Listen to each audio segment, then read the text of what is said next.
स्वामी समर्थ. स्वामी कृपा ज्योतिष मध्ये मी भास्कराचार्य मंजुषा जोशी आपलं हार्दिक स्वागत करते.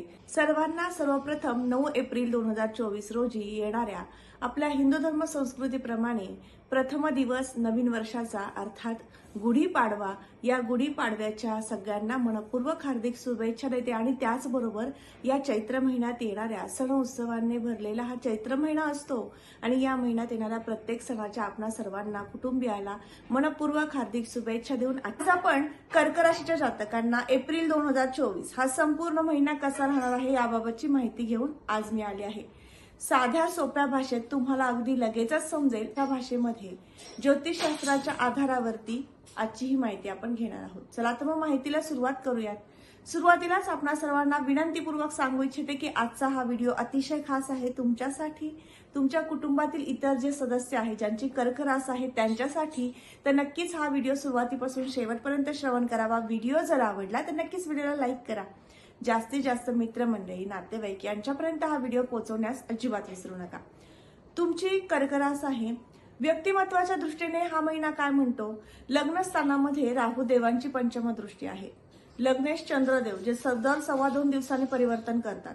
आरोग्याच्या दृष्टीने विचार केला किंवा व्यक्तिमत्वाच्या दृष्टीने विचार केला तर या महिन्यामध्ये अस्वस्थता वाढू शकते किंवा कामामध्ये गती कमी जास्त जाणवू शकते.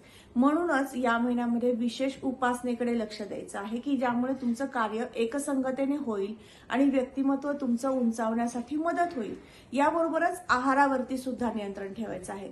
योग्य आहार, योग्य वेळ, झोप या गोष्टी जर तुम्ही केल्या तर नक्कीच तुमच्या कर्क राशीच्या जातकांना हा महिना उत्साही, आनंदी जाऊ शकतो. कामामधील एकसंगता नक्कीच वाढण्यासाठी, वृद्धिंगत होण्यासाठी मदत होऊ शकते. येथील दुसरं घर धनस्थान, यावरनं आपण धनसंचय होईल का, गुंतवणुकीचे योग येतील का हे पाहतो. धनस्थानाचे अधिपती रविदेव जे मीन राशीतलं राहुयुक्त, शुक्रयुक्त गोचर करत आहेत. 9 एप्रिल नंतर बुधदेव सुद्धा भाग्यस्थानात येत आहेत, रविदेवांच्या युतीत येत आहेत. त्यामुळे नक्कीच तुम्हाला या महिन्यामध्ये गुंतवणुकीचे योग येतील. परंतु गुंतवणूक करताना थोड्याफार प्रमाणात विचारपूर्वक आणि योग्य काळजी घेऊन करा. कारण राहुदेवांच्या युतीमध्ये जेव्हा रविदेव येतात त्यावेळेस ग्रहयोग, ग्रहण दोष निर्माण करतात आणि त्याचे काहीसे अशुभ परिणाम तुम्हाला प्राप्त होऊ शकतात. त्यामुळे विशेष काळजी गुंतवणुकीमध्ये तुम्हाला या महिन्यात घ्यायची आहे. परंतु गुंतवणूक करण्याची संधी सुद्धा तुम्हाला या महिन्यात प्राप्त होऊ शकते. याबरोबर कीर्ती, प्रसिद्धी प्राप्त करून देणारं तिसरं घर, या स्थानाचे अधिपती बुधदेव जे मीन राशीतनं गोचर करणार आहेत 9 एप्रिल नंतर, अर्थात भाग्यातनं गोचर करणार आहेत. आणि भाग्यस्थानातनं जेव्हा त्यांचं गोचर होईल त्यावेळेस ते सप्तम दृष्टी तुमच्या तृतीय स्थानावरती, परिश्रम स्थानावरती देतील. अर्थात तुम्हाला या महिन्यामध्ये स्मार्ट वर्क करायला लावतील. तुम्ही मीडिया क्षेत्रात कार्यरत असाल, युट्यूबर असाल तर तुमच्यासाठी विशेष संधीचा काळ हा निर्माण करून देण्याचं कार्य बुधदेवांच्या कृपेने होणार आहे. हा महिना कीर्ती, प्रसिद्धी प्राप्त करून देण्यासाठी तर आहेच, याचबरोबर मित्रमंडळींचं सौख्य प्राप्त करून देणारा आहे. त्यांच्या समवेत फिरण्याचे, पर्यटन करण्याचे योग तुम्हाला घेऊन येणारा असा आहे. चतुर्थ स्थानाकडे वळूयात. वाहन वास्तूचं सौख्य प्राप्त करून देणारं हे चौथं घर आणि त्याबरोबरच मातृसौख्य प्राप्त करून देणारं चौथं घर. शुक्रदेवांची रास, चतुर्थेश शुक्रदेव जे मीन राशीतनं गोचर करत आहेत, अर्थात उच्च राशीतनं गोचर करत आहेत. यामुळे तुम्हाला कुटुंबाचं सौख्य, मातृसौख्य मोठ्या प्रमाणात या महिन्यात प्राप्त होईल. आणि याबरोबरच तुम्हाला वाहन वास्तूचं सौख्य सुद्धा उत्तमरित्या प्राप्त होणार आहे. कार्यामध्ये गती प्राप्त करून देणं, एखादं शुभ कार्य त्यामध्ये सहभाग नोंदवणं असे शुभ संकेत सुद्धा तुम्हाला या महिन्यात शुक्रदेवांच्या कृपेने प्राप्त होतील. याबरोबरच पंचम स्थानाकडे वळूयात. शिक्षण, संतती आणि प्रेम प्रणय आपण 5व्या घरावरून पाहतो. या स्थानाचे अधिपती मंगळदेव जे कुंभ राशीतनं गोचर करत आहेत. या प्रणयाच्या दृष्टीने हा महिना मध्यम स्थितीमध्ये दर्शवतो.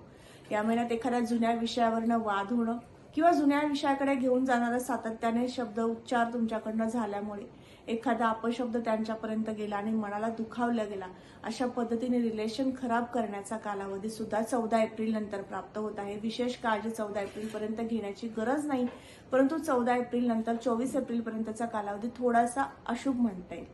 याबरोबरच शिक्षणाच्या दृष्टीने मेडिकलचं ज्यांचं शिक्षण सुरू आहे त्यांच्यासाठी विशेष तुम्ही अभ्यासाकडे लक्ष द्यायचं आहे. एकसंगतेने अभ्यास कसा होईल, एकाग्रतेने अभ्यास कसा होईल याकडे लक्ष द्या, कारण मन विचलित होण्याचे कुयोग आहेत. शत्रू राशीमधील मंगळदेव हे थोडंसं तुम्हाला मन डायव्हर्ट करतील, अभ्यासामधून दुर्लक्ष करायला लावतील. त्यामुळे विशेष काळजी घ्या शिक्षणाच्या बाबतीमध्ये. याबरोबर कॉमर्स साईडनी किंवा आर्ट्स आणि शिक्षण घेणाऱ्या वर्गाला उत्तम महिना आहे। याबरोबर संतती सौख्याच्या दृष्टीने विचार केला तर हा महिना मध्यम स्थितीमध्ये दर्शवतो। संततीबाबत काळजी चिंता वाटणं किंवा त्यांच्या आरोग्यासाठी, त्यांच्या शिक्षणासाठी किंवा विवाहासाठी विशेष तुम्ही काळजी करणं असे कुयोग आहेत। मोठ्या प्रमाणातील हे कुयोग नाहीत, पण या महिन्यामध्ये मंगळ देवांच्या शत्रू राशीमध्ये असल्यामुळे आणि शनिदेवांनी युक्त असल्यामुळे होऊ शकतात। याबरोबरच षष्ठ स्थानाकडे वळूयात। खरेदी विक्री संदर्भातील व्यवसाय असतील तर ते उत्तमरित्या तुमच्याकडनं वृद्धिंगत झालेले दिसून येतील। त्या कार्यामध्ये तुम्हाला विशेष सहभाग नोंदवलाय तुम्ही आणि त्या कामाचा उरक तुमचा वाढलाय असंही तुम्हाला या महिन्यात जाणवणार आहे। सप्तम स्थानाकडे वळूयात। सप्तम स्थानावर आपण आपल्या जोडदाराचं सौख्य पाहतो। सौख्याच्या दृष्टीने विचार केला तर हा महिना उत्तम म्हणता येईल। किरकोळ प्रमाणामध्ये तुमच्या जोडदाराच्या आरोग्याची काळजी घ्यावी लागेल किंवा काळजी वाटू लागते किंवा एखाद्या विषयावरती वाद संवाद घडून आणणारी परिस्थिती निर्माण करून होऊ शकते। कारण याचं शनी आणि मंगळ हे युतीमध्ये अष्टम स्थानात आहेत, त्यामुळे हा कुयोग नक्कीच येऊ शकतो। अल्प प्रमाणात, मोठ्या प्रमाणातील हे कुयोग नाही। नातं तुमचं सुरक्षित राहणार आहे, एकमेकांना साथ देणारं राहणार आहे, याबाबत वादच नाही। याच्या दृष्टीने विचार केला तर भाग्येश गुरुदेव ज्यांचं गोचर कर्मस्थानातनं होत आहे, अर्थात तुमच्या कर्मातनं लाभप्राप्ती, यशप्राप्ती, कीर्ती प्रसिद्धी प्राप्ती करून देण्यासाठी गुरुदेवांची विशेष कृपा। भाग्यस्थानामध्ये राहू आहे, त्यामुळे प्रत्येक कार्यामध्ये अडथळे अडचणी ह्या नक्कीच निर्माण होऊ शकतात। भाग्योदयामध्ये अडचणी निर्माण करून देण्याचं कार्य राहुदेव व्यवस्थित चोख करतील, परंतु त्यावरती मात करण्यासाठी उपाययोजना आहेतच। तर नक्कीच तुम्ही उपासनेकडे लक्ष दिलं तर राहुदेवांचा हा कुयोग तुमच्या जीवनामध्ये येणार नाही आणि तुमचे कार्य अगदी निर्विघ्नपणे पूर्ण होऊ शकतील। व्यवसायाच्या दृष्टीने विचार केला तर या महिन्यामध्ये तुम्हाला कागद कापड संगणक क्षेत्रातील व्यवसाय असतील तर ते वृद्धिंगत झालेले दिसतील आणि क्षेत्रातील कार्य करणाऱ्या व्यक्तींना हा महिना उत्तम म्हणता येईल। तुम्हाला तुमच्या कार्यातनं गुणगौरव प्राप्त करून देणारा, लाभ प्राप्त करून देणारा असा हा महिना आहे। याबरोबर दशम स्थानात गुरुदेव आहेत, त्यामुळे विशेष तुम्हाला आनंद प्राप्त करून देतात, कामाचा उरक वाढवतात। त्यामुळे विशेष गुरुदेवांची कृपाच तुमच्यावर एप्रिल महिन्यात आहे असं म्हणायला अजिबात हरकत नाही। छोटा खाणी व्यापार सुरू करायचा आहे, भागीदारीचा व्यवसाय सुरू करायचा असेल तर तुम्ही कागद कापड संगणक क्षेत्र, गोड पदार्थ, द्रव पदार्थ या संदर्भातील व्यवसाय सुरू करू शकता। अतिशय उत्तमरित्या त्या व्यवसायाची सुरुवात होईल आणि व्यवसाय वृद्धिंगत झालेला दिसून येईल। लाभाच्या बाबतीत विचार केला तर लाभस्थानाचे अधिपती शुक्रदेव जे मीन राशीतनं गोचर करत आहेत, उच्च राशीतनं गोचर करत आहेत, अतिशय उत्तम प्रकारे तुम्हाला शुक्रदेवांची कृपा होणार आहे लाभ प्राप्तीसाठी। त्यामुळे तुमच्या उद्योग व्यवसायातनं, नोकरीतनं लाभ प्राप्त करून देणं आणि बुधदेव हे मेष राशीतनं गोचर करत आहेत, म्हणजेच तुमच्या कर्मस्थानातनं गोचर करत आहेत। त्यामुळे तुम्हाला तुमचा उद्योग व्यवसायासाठी लागणारा कच्चा माल यासाठी खर्च करायला लावतील किंवा एखादी मशिनरी खरेदी करण्यासाठी खर्च करायला लावतील। अर्थात हा सकारात्मक खर्च आहे, व्यापार वृद्धिंगत करून देण्यासाठीच तुम्हाला हा खर्च या महिन्यात होऊ शकतो। विशेष खर्च होण्याचे योग नाहीत किंवा अपखर्च होण्याचे योग नाहीत। याचबरोबर थोड्याफार प्रमाणामध्ये तुमच्या जोडदाराच्या आरोग्यासंदर्भातील काही कुरबोडी तुम्हाला या महिन्यात त्यांच्याकडनं ऐकायला येऊ शकतात किंवा जाणवू शकतात, तर त्यासाठी सुद्धा थोडाफार प्रमाणात पैसा खर्च होऊ शकतो। आता आपण उपासनेकडे वळूयात, कारण उपासनेची जोड दिली तर नक्कीच या महिन्यामध्ये तुम्हाला वैवाहिक सौख्य उत्तम राहील, जोडदाराचं सौख्य उत्तमरित्या प्राप्त होईल, भागीदारीचे व्यवसाय वृद्धिंगत झालेले दिसून येतील। मग यासाठी काय करायचं आहे तर मारुती स्तोत्राचं पठण दररोज सकाळी किंवा संध्याकाळी करायचं आहे। यामुळे तुमच्या जोडदाराचं सौख्य उत्तम राहील, त्यांचा व्यापार व्यवसाय उत्तम राहील, नोकरी उत्तम राहील आणि त्यांच्या आरोग्याची सुद्धा विशेष तुम्हाला काळजी वाटणार नाही।